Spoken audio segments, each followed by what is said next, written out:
The scariest Ouija board ever. Evil spirit proof. You know that it's true because it's in all caps. That's the law of caps, people. I've seen it in my own comment section. 13.5 million views. Holy crap. That's over 25 times more views than all of my videos put together. All around me are familiar faces. Is there any spirits that would like to contact us? Maja, we are trying to contact you. Can you get in contact with us again right now? We just looked you up on the internet. Did you have a sibling that got killed as well? Did your mother kill herself? Is this picture on this phone, is that you? G. T. G. Gotta go. Oh, Alright, bro, the lights turned off when it said gotta go. That's not okay. Okay, this video can't be taken seriously because it's obviously a clickbait channel that entertains kids and sells merchandise. But it does raise an interesting question. Is the Ouija board really a means of contacting the dead? No. No, it's not. This is the Ouija or Ouija board debunked.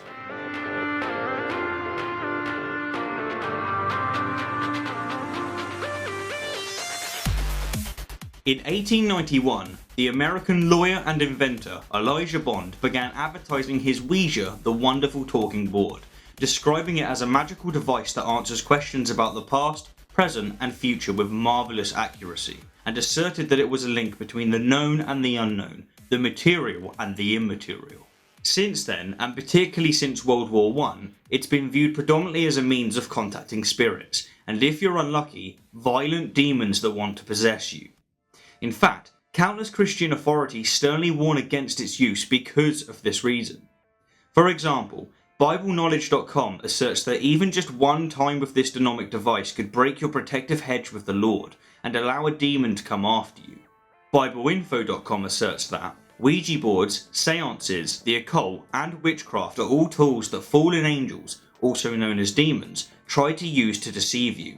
And not just do they aim to deceive, but it's not uncommon for these practices to lead to demon harassment and or possession. And Premier Christianity states that, if you have a Ouija board, I think the only serious question you face is this: where am I going to burn it? Which, incidentally, is what I say to those who own a Bible. But jokes aside, that being the Bible, let's back up a bit and ask, what exactly is the Ouija board and how exactly does one use it? Well, one doesn't use it. It has to be two or more, and this fact alone is very telling. But we'll get to that in just a second. Put simply, it's a board game that consists of a board and a planchette, which is basically a flat object supported by caster wheels. The board is marked with the letters of the alphabet, the numbers 0 to 9, the words yes and no, and occasionally the words hello and goodbye. And participants play the game by placing two of their fingers on the planchette, asking direct questions, and then watching the planchette seemingly move on its own to answer your questions. And the central claim of the Ouija board is that the movement is caused by spirits. Sounds pretty creepy, right? Well, it is. It can be terrifying. But like many terrifying things, it's only so until you understand it. And so let's dive straight into it and ask the real question, and likely the reason you've clicked on this video in the first place. How and why does the planchette move? If it's not spirits or demons, what is it? The answer is unsatisfyingly simple. It's due to a psychological phenomenon known as the Ideomotor Effect, wherein the influence of suggestion and expectation causes people to subconsciously perform motor actions. Or, to put it as bluntly as possible, it's due to the participants unconsciously moving the planchette themselves without realising it. It's a very strange phenomenon, fascinating even, but make no mistake about it. It's natural and it's thoroughly understood by science, and there are many ways of proving that it's responsible for the movement. For example, one such way is to take believers who have just experienced the Ouija board telling them personal and accurate information, blindfolding them, and then asking the spirits the same questions, as demonstrated here by the TV show Brain Games. Spirits, can you speak to us? Are you there? right there. So as you can see, once participants are blindfolded, and this is especially the case when the board is also rotated 90 degrees, the spirits fail to communicate, and thus this demonstrates the ideomotor effect. There are no spirits Yes, there involved. are. That was right. No, no. But I definitely felt strong movement on the board. What do you think? I am a believer. Regardless of the science, I believe even more now in the Ouija board. This is what's wrong with the world. People being impervious to new information and facts isn't a strength, it's retarded, and it reeks of our lowly origin.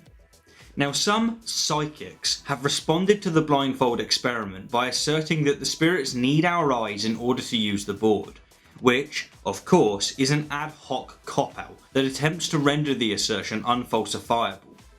But luckily, there are many other ways to prove that the ideomotor effect is responsible without blindfolding participants. To name but one more example, and my personal favourite, in 1853, the English scientist Michael Faraday demonstrated the ideomotor effect by simply stacking several pieces of cardboard on top of the planchette.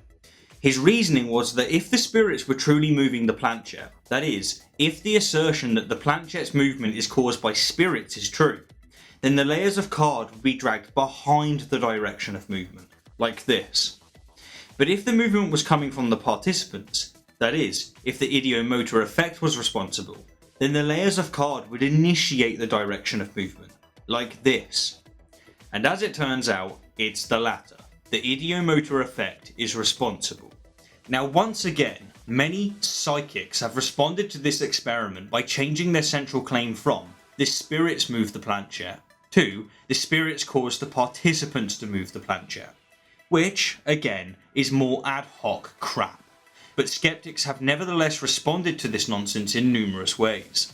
One way, which I personally find quite hilarious, is to take believers in the Ouija board to an abandoned house and tell them completely fabricated stories about who died within the building and how, and then watch the participants somehow contact these made up figments, as is demonstrated within this clip from the TV show Science of Scams. To create this clip, we invited a group of girls to take part in a tour of a haunted house. Okay, we make our way into this room. This is Richard, who was playing the part of the guide.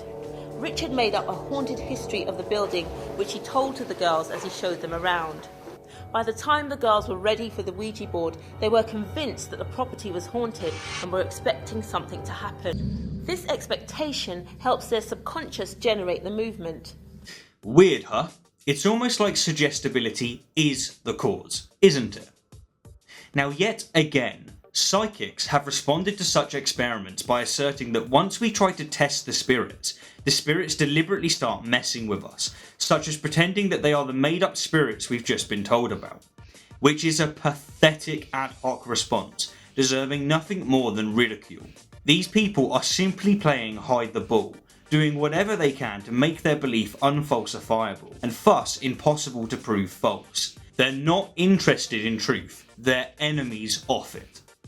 Anyhow, to recap, many Ouija board experiences occur simply because the medium, or one or more of the participants, are deliberately moving the planchette, as was the case with the video in the intro, while other Ouija board experiences are the result of the ideomotor effect, which in short is the subconscious power of suggestion, expectation, confirmation bias and personal experience. The unfortunate truth is that once someone has established a certain belief, which in this case is that the Ouija board is essentially a telephone between the living and the dead, they tend to favour evidence that confirms their beliefs and provides them with a comforting conclusion to an emotionally charged experience.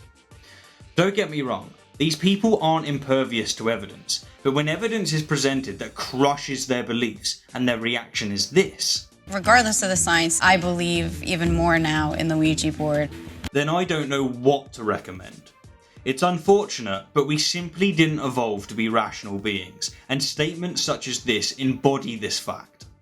Anyhow, I'm going to give away this Ouija board to one lucky subscriber, and so if you'd like to stand a chance of winning it, then just include the word Ouija within a comment on this video, and I'll announce the winner within my next one. As always, thank you kindly for the view, and an extra special thank you to my wonderful patrons. I just want to sincerely thank you all again for making my dream a reality.